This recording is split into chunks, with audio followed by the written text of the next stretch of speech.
Hi, this is Chef Mick from Tony's Market. And when you get out there and harvest all your vegetables, you tend to have a lot at one time. And so I like to cook them all at once so I have vegetables ready for the whole week. Here's what we're going to do. We're going to start by getting all our vegetables cut, and we get some water boiling in a steamer here. You could do it in a pot of boiling water with a pinch of salt, but I like to use a steamer. It maintains more of the nutrients in the vegetables. I've got a two-tiered steamer here, and I've got some potatoes in the bottom. I give those about a 5-minute head start. Then I'm going to add some slightly harder vegetables.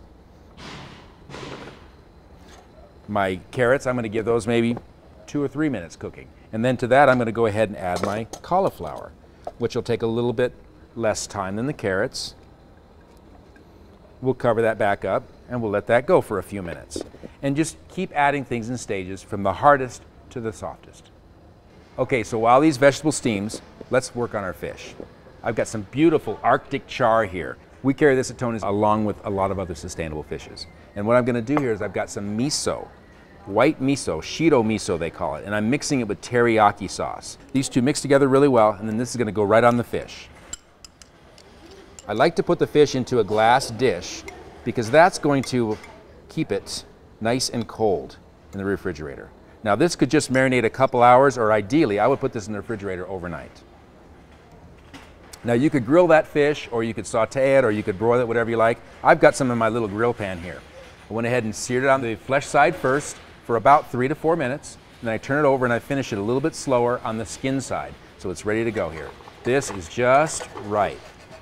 So our vegetables are about done. We don't want to cook them too long. We want to get them crisp and tender at the same time. Just a little crisp on the inside, tender on the outside.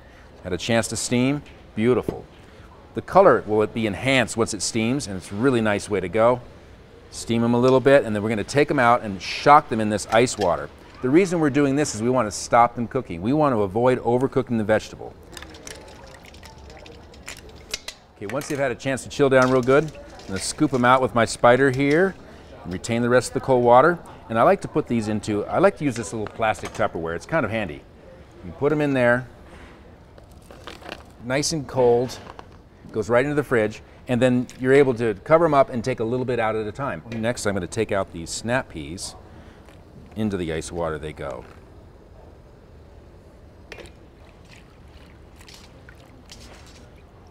You can keep all your vegetables separate if that's handy for you. You'd like to be able to just use one at a time, or you could just mix them all up. It's really up to you.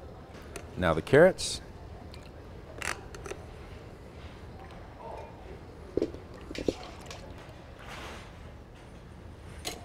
And finally, in the bottom, I've been doing the potatoes the whole time. They took a total of about 10 minutes. I like to do small potatoes whole and then cut up these larger potatoes. And again, hit them in that ice water. It'll cool them off and it'll really enhance the colors. Steaming the vegetables and not overcooking them and then chilling them off gives you a much more vibrant color and a good texture. These will just warm up in a matter of minutes. Now I could saute them in a little broth. I could do them in a little olive oil. I could do them in the microwave, just a little salt or maybe a splash of soy sauce. Any way you want to go.